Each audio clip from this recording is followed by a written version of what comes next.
Hey guys, welcome back to tech and fact fusion channel. ఈరోజు మళ్ళీ మీ ముందుకు ఒక ఇంట్రెస్టింగ్ వీడియోతో వచ్చేసాను. మీకు తెలుసా అసలు మహాశివరాత్రి రోజు జాగారం ఎందుకు చేస్తారో, మరియు మారేడుపత్రి అంటే శివుడికి ఎందుకు అంత ప్రీతో? ఈ ప్రశ్నలకు ఆ మహాదేవుడే ఒక కథ రూపంలో పార్వతీదేవికి చెప్పాడు. సో ఇంకా కంటెంట్లోకి వెళ్ళిపోతాం. కానీ దానికంటే ముందు కొత్తవారు ఎవరైనా ఈ వీడియో చూసినట్టు please like, share and subscribe to our channel. శివుడు ఆజ్ఞ లేదే చిమ్మన కుట్టదనే విషయం అందరికీ తెలిసిందే. ప్రకృతిలో దైవాజ్ఞ లేకుండా ఏమీ జరగని ఈ విషయం ద్వారా తెలుస్తుంది. ముఖ్యంగా శివరాత్రి పర్వదినాన పరమేశ్వరుడు అనుమతి లేకుండా ఏమీ జరగవు.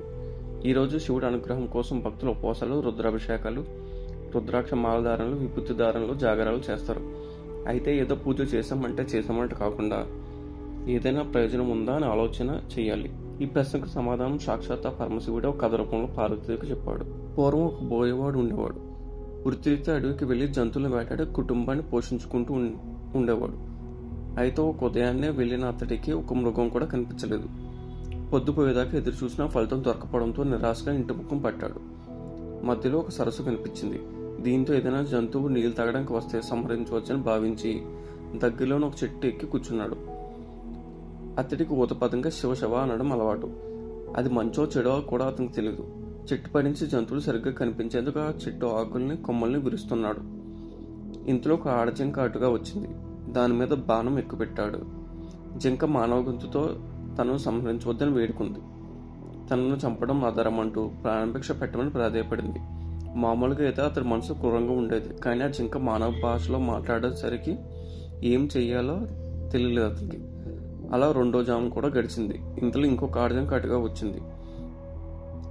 దాన్ని కూడా సంహరించాలని అతడు భావించగా తను పక్కపలుచుకు ఉన్నానని, తన మాంసంతో మీ కుటుంబం ఆకలి తీరదంటూ విడిచిపెట్టమని కోరింది. మరి కాసేపటికి నీకు ఏ జంతువు దొరకకపోతే తానే తిరిగి వస్తానని వేడుకుంది. మొదటి జింక కూడా ఇలాగే పలికేసరికి ఆశ్చర్యపోయిన వేటగాడు తన ప్రాప్తం ఇంతనకుడు దాన్ని విడిచిపెట్టి ఇంకో జంతువు కోసం ఎదురు చూశాడు. ఇంతలో మూడో జాము గడిచేసరికి ఒక మగ జింక అతడికి కనిపించింది. దాని బాణంతో సంహరిద్దామని అనుకున్నంతలో ఆ మగ జింక కూడా మానవ భాషలో మాట్లాడింది. రెండు ఆడజింకలు ఇటుగా వచ్చేయనని అతన్ని అడిగింది. వచ్చేయని తనకి ఏ జంతువు దొరకకపోతే తాము వస్తానని తనకు చెప్పినట్టు కూడా వేటగాడు మగజింకకు చెప్పాడు. అప్పుడు మగజింక అయితే ఆ రెండు జింకలను ఒకసారి చూసి వస్తానని, అప్పుడు తనను చంపన పలికింది. అప్పుడు వేటగాడు, మీరెలా మాట్లాడుతున్నారు, మీరెవరు అంతా అని అడిగాడు. అప్పుడు జింక, నేను హిరణ్యాక్షుని. ఇంతకు ముందు వచ్చింది నా భార్య అప్సరస రంభ. శివుడు పూజని మధ్యలో భంగం కలిగించినందుకు, రాక్షసుడైన నన్ను పెళ్లి చేసుకున్నందుకు దానికి శాపంగా పరమశివుడు మమ్మల్ని జింకలుగా పుట్టమని, వేటగాని విల్లుకు బలి అవ్వమని మమ్మల్ని శపించాడు. అలా చెప్పి వెళ్ళిపోయాడు మగజింక. నాలుగో జాము కూడా గడిచి సూర్యోదయం అయింది. తనకు మాటిచ్చిన 3 జింకల కోసం ఎదురు చూస్తూ చెట్టు మీదనే కూర్చున్నాడు వేటగాడు. ఇంతలో మరొక జింక దాని పిల్లలతో పాటు అటుగా రావడం గమనించాడు వేటగాడు. వీళ్ళెక్కుపెట్టిన బోయవాడితో ఆ జింక కూడా తన పిల్లలను ఇంటి వద్ద విడిచి వస్తానని అప్పటి వరకు ఆగమనే పలికి చెప్పి వెళ్ళిపోయింది. మరికొద్దిసేపటికి 4 జింకలు బోయవాడికి ఇచ్చిన మాట ప్రకారం వచ్చి సత్యనిష్టతో తనను చంపమని ప్రాధేయపడ్డాయి. ఆ జింకల సత్ప్రవర్తనతో వేటగాడిలో మార్పు తీసుకొచ్చింది. ఆ రాత్రంతా అతడు కూర్చున్నది మారేడు చెట్టు కావడం, అతడికి తెలియకుండానే శివనామస్మరం చేయడం, తన చూపుకు అడ్డుగా వచ్చిన మారేడాకులు కోసి కింద పడేలా చేశాడు. ఆ చెట్టు కిందన ఒక పాత శివలింగం ఉండడం వల్ల మారేడు దళాలు లింగంపై పడ్డాయి. దీంతో మారేడు దళ పూజా ఫలితాన్ని ఇచ్చింది ఆ వేటగాడికి.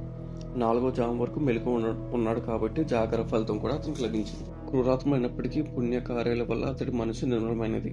పైగా జింకల సత్యనిష్ట అతనికి పూర్తిగా మార్చివేసింది. శివరాత్రి పర్వదినమని తెలియకపోయినా అనుకోకుండా చేసిన పూజా ఫలం వల్ల అతడు హింసను వదిలాడు. జింకలు తమ సత్యనిష్టతో పరమేశ్వర అనుగ్రహం పొంది మృగశిర నక్షత్రంగా మారాయి.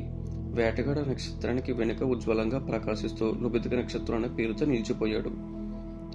ఈ కథ ద్వారా మనం ఏం తెలుసుకోవచ్చు అంటే, హింస చేయాలనుకున్నప్పుడు క్షణకాలం ఆగి ఆలోచిస్తే మనసు దాని నుంచి మరలుతుంది. జింకలను చంపడంలో కాలయాపన చేసి బోయవాడు చివరికి అహింసవాదిగా మారగలిగాడు.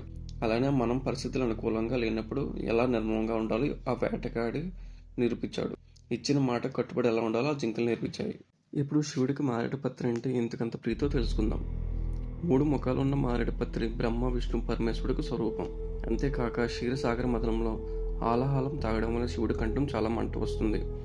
అప్పుడు ఈ మారేడు పత్రం రసం తీసి తాగడం వల్ల మంట తగ్గుతుంది. అందుకే ఆ మారేడాకులంటే నాకు ప్రీతిని పార్వతీదేవికి చెప్పాడు. ఈ వీడియో చూసిన అందరికీ మహాశివరాత్రి శుభాకాంక్షలు. మీకు మీ కుటుంబం అందరికీ చూడాల్సి ఉండాలని కోరుకుంటున్నాను. మా వీడియో మీకు నచ్చినట్టయితే please like, share and subscribe to our channel. Thank you.